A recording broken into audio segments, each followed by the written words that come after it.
Hi, welcome to my latest video. It's been a while since the last one. Like I said at the start, I will only post videos when I actually have something to say, something to show.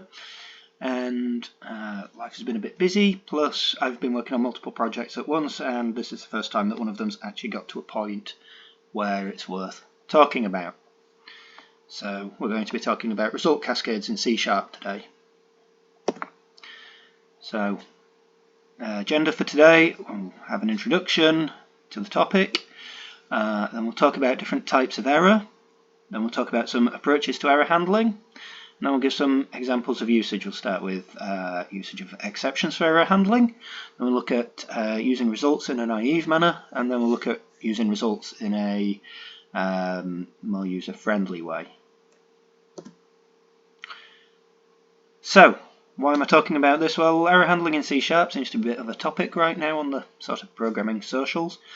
I've seen quite a few people talking about this and seen quite a few people advocating for result types. I quite like them as well. But I've also seen a lot of people arguing that result types force error handling to be scattered throughout the code base rather than localized in one place. Now, in my experience, this isn't actually the case, but there haven't been many examples of how results can be handled at the call site. Lots of examples of what a result code looks like and how to return results, but not so much of how you would handle them through complex logic. And I wanted to talk about that, show some examples of how I have used them in ways that I think have been quite successful. So there's two different types of error that can occur in a program, and I'd assumed that everyone knew this, but talking to various junior programmers, it seems like it isn't always the case that people know this, and it's something that I certainly picked up over a few years from other programmers, so I thought it was worth going into this a bit to start with. If you already know this, just skip ahead. Apologies if I'm teaching grandma to suck eggs. So the way you want to handle user errors and program errors is different.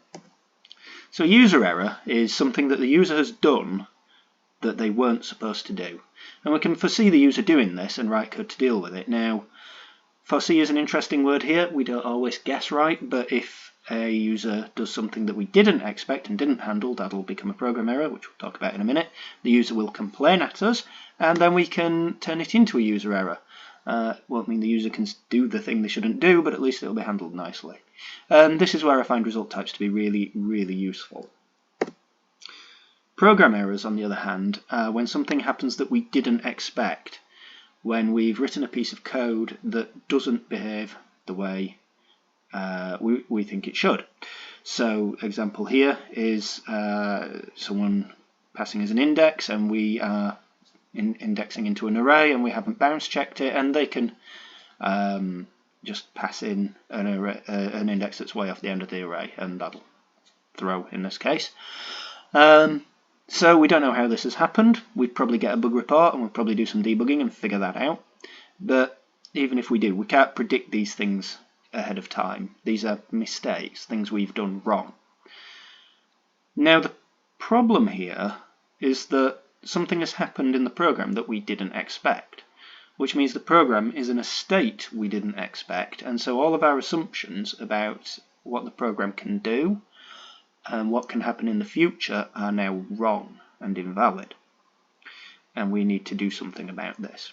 So the usual approach here is to just bring the program down, just hopefully give a nice user message. Don't let them save. That's very important, because you can end up with corrupt files, you can end up with database corruption that spreads, and that's not a pleasant thing to deal with. And I find exceptions to be a really excellent way of dealing with this particular type of error.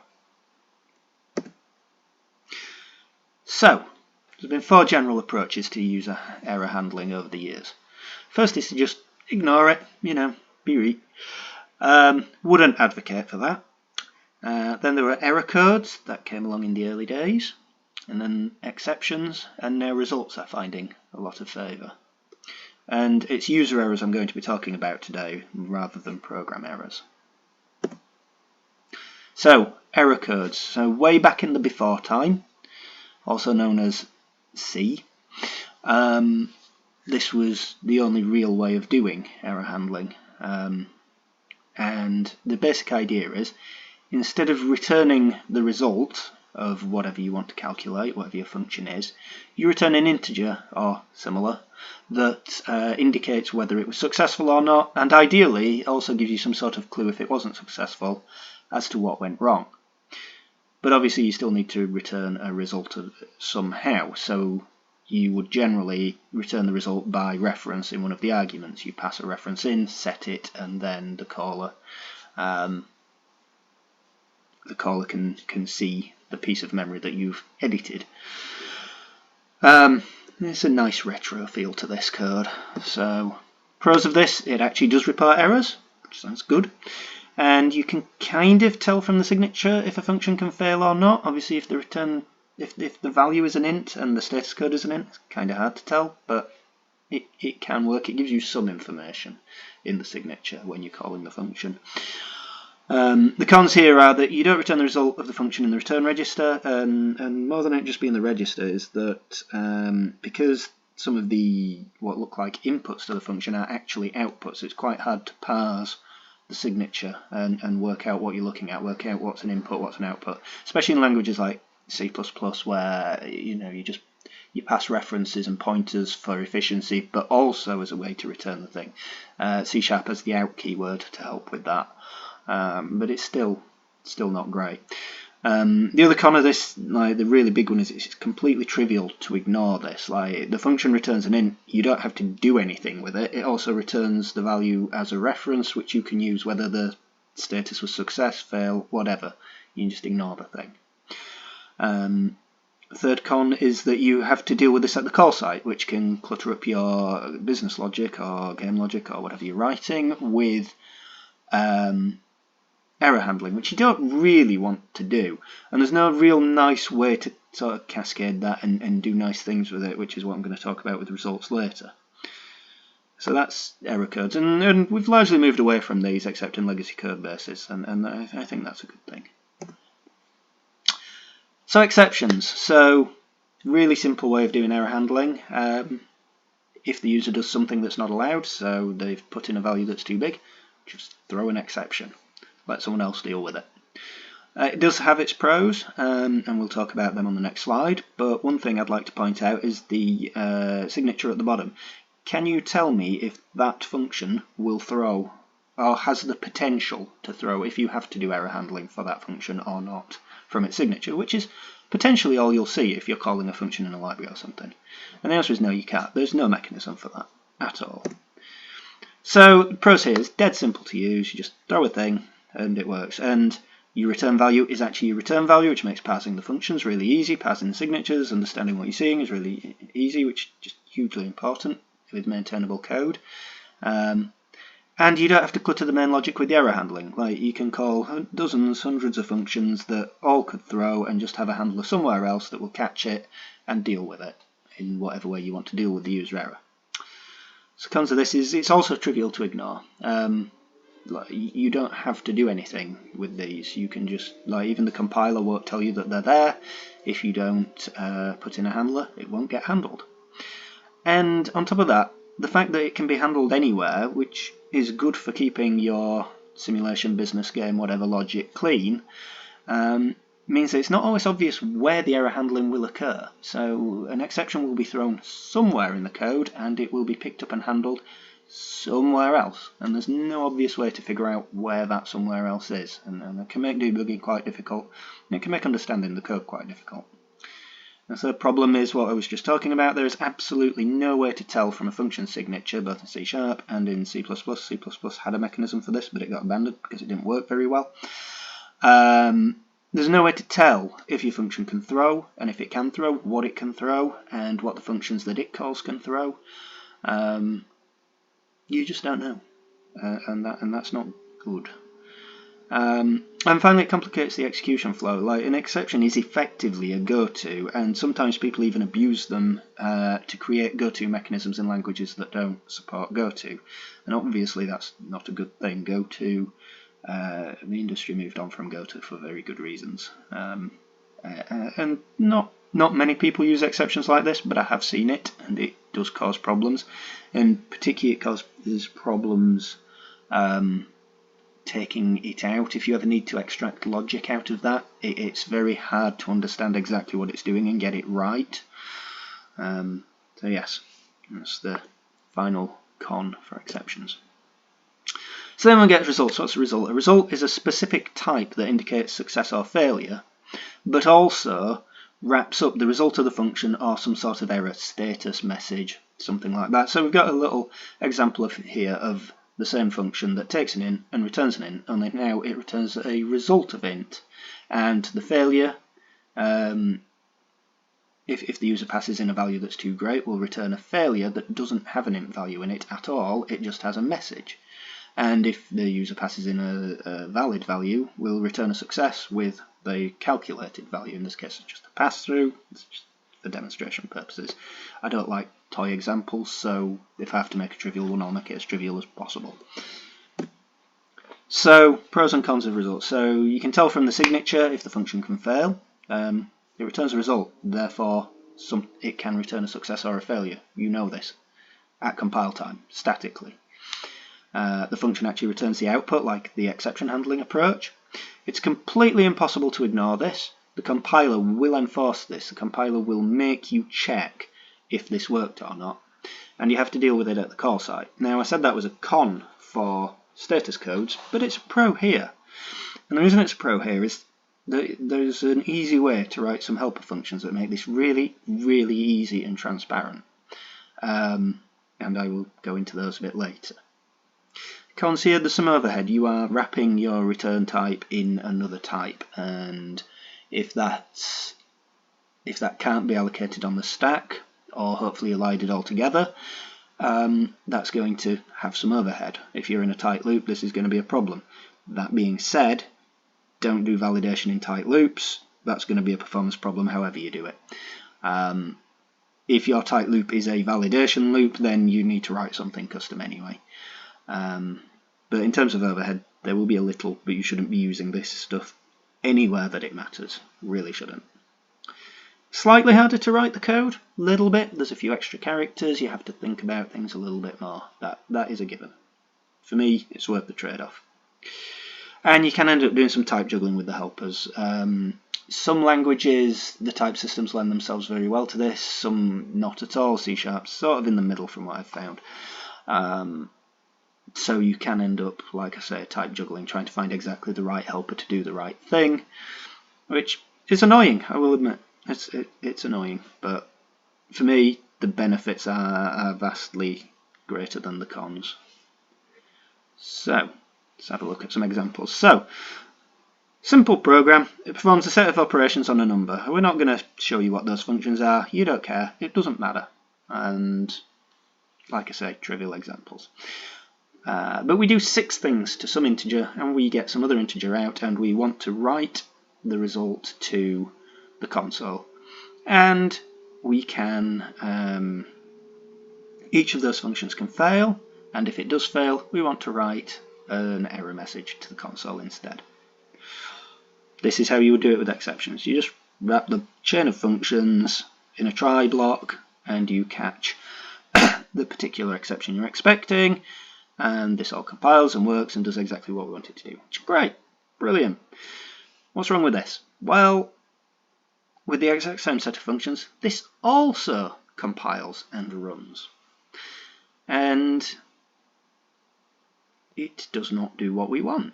This will not write the error if something goes wrong. It will just explode and fall over.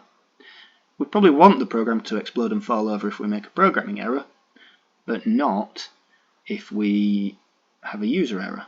And arguably this is a programming error because we haven't wrapped it in a try-catch. But if there's a kind of programming error that you can avoid, then you should. And results let you, at compile time, know that you haven't made this error.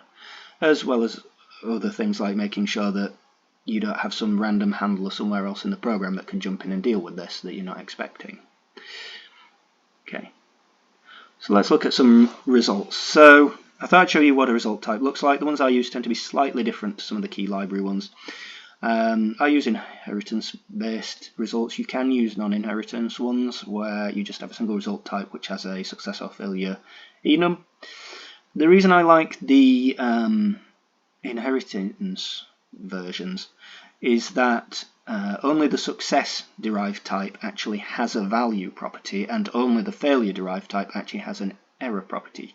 So there is absolutely no way you can get a value if the whatever is returning the result did not succeed. And equally, there's no way you can get an error message if it did succeed. The only thing that can go wrong with this is if you cast to success or failure without checking. But since pattern matching is so convenient and does exactly what we want and does it safely, why would you ever do that? You wouldn't. So, what does our example program look like with results? There's no code on this page. There's no code on this page because it doesn't fit on one page. So I'm going to show you the next page, the code. Please don't stop watching the video at this point. It does get better. It really does. Okay, so yeah, this is awful. This is just terrible. This, I assume, is what people are talking about when they say handling at the call site is bad. So I'm somewhat of a never nester, and this just makes my brain hurt. Really does. So if you immediately recoiled in horror and haven't even read it, what we're looking at here, and I apologise for making you look at this, is for every one of those function calls we have an if-else block which, if it's a failure, will write the error to the console, and if it's a success, will do the next function and then have a nested if-else for the result of the next function. And this does work, and it does have the pros that we talked about, in that errors are guaranteed to be handled. You cannot not handle them. You might do something silly with them when you handle them, but you have to handle them. And you can see exactly where they're handled, and you know which ones need handling or not. In this case, they all do, through the function signature. But yes, this code is awful, so let's move on. Why would you ever do that? Why on earth would you write something like that? Well, you wouldn't, would you? Obviously. That'd be daft. And we're not daft, we're programmers. If we were daft, we wouldn't be doing this. Yeah, at least when it comes to writing code.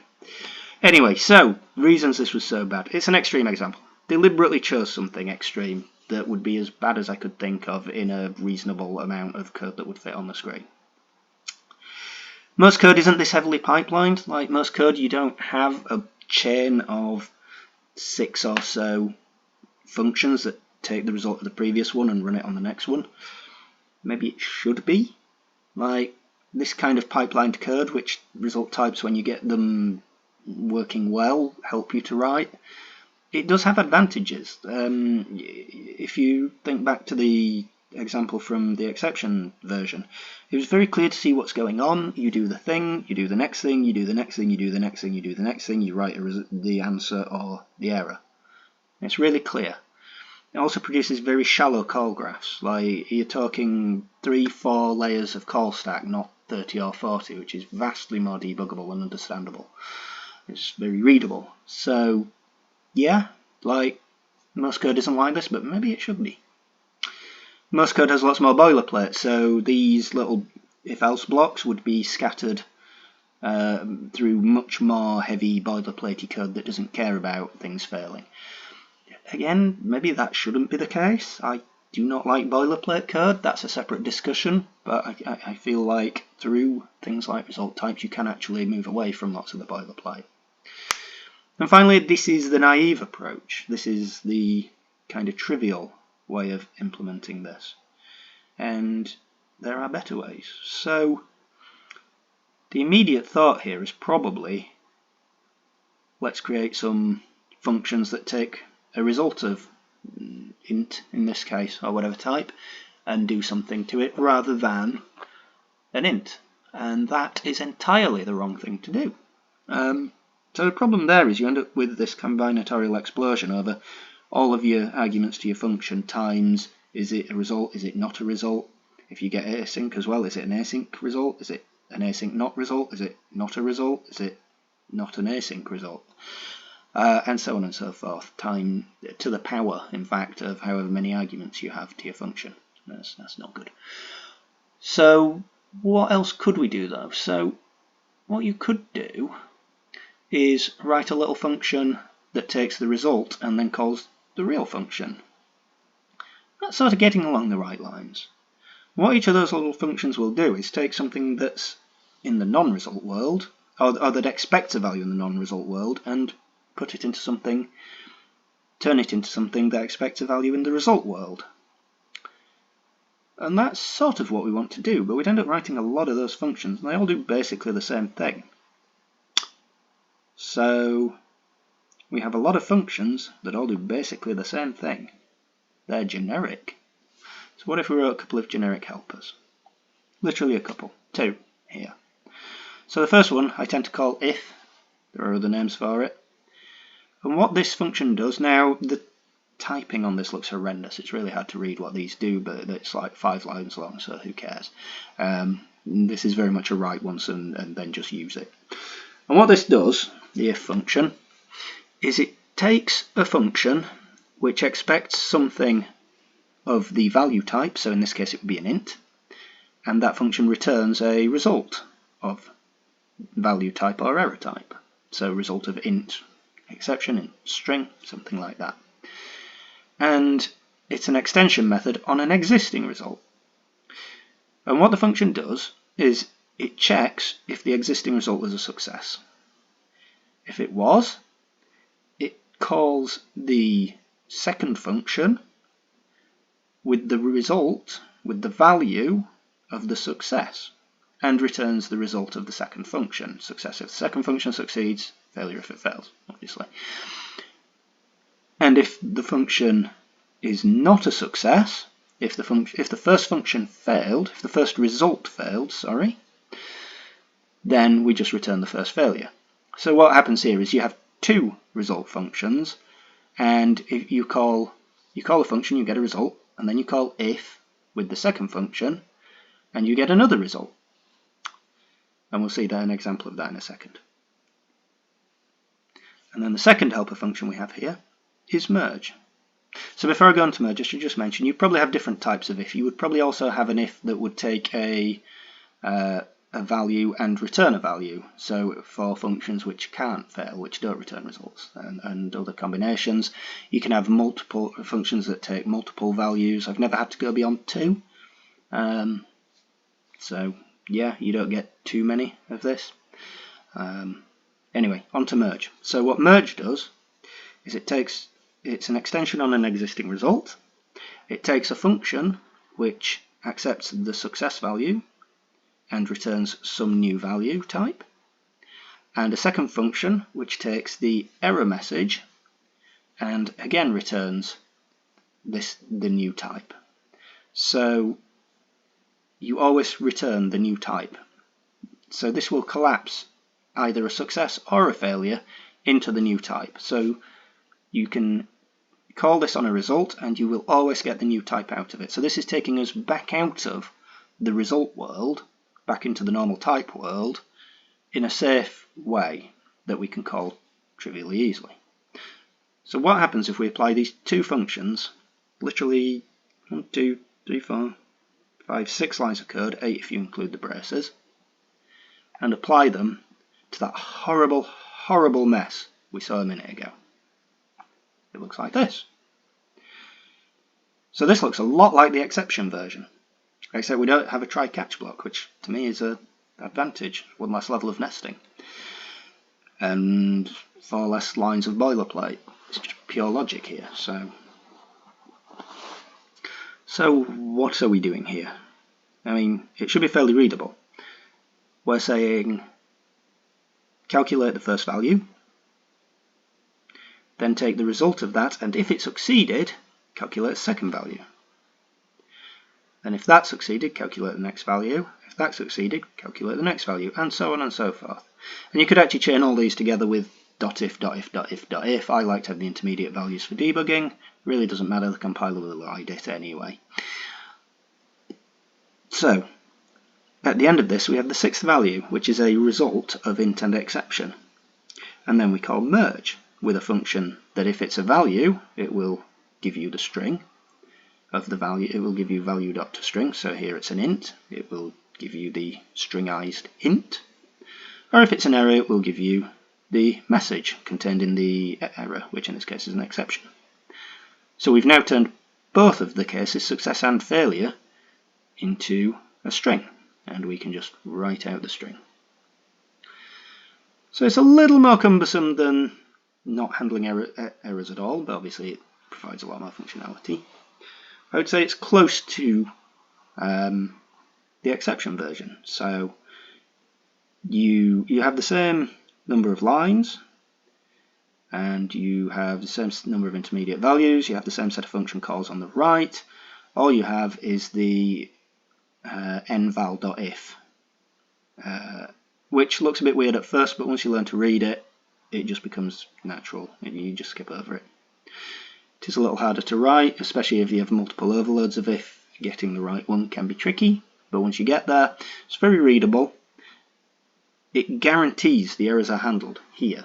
It does it transparently, it doesn't get in your way, and you cannot forget to handle them. You cannot get an unhandled exception out of this. There are no exceptions. And that's why I like it. This is what most of my user error handling code tends to look like. It tends to be about this long as well. I don't tend to write functions that go much longer than this. So that was a quick introduction to how I handle result types. Hopefully a bit different to all the other result type videos out there, in that we're concentrating more on handling them than just creating and returning them. So what's next for the channel? I've got a few things in the pipeline, so like I said, I've been working on a few things. The backtest financial application, I'm nearly done with index strategy. That just needs presentation writing, so that should be relatively soon. I've been working on the language. That is very close to having something to show you all, so quite excited about that. It's not actually language features yet, it's all frameworky stuff, but it should be interesting. And the RTS game, I've been making some good progress on procedural terrain generation, so hopefully have something on that. That's probably a couple of weeks out, but sometime. It's relatively soon by my standards anyway. So finally, thank you for watching again. Hope you found something interesting and or useful in here, and if not, well, tough. Take care, everyone.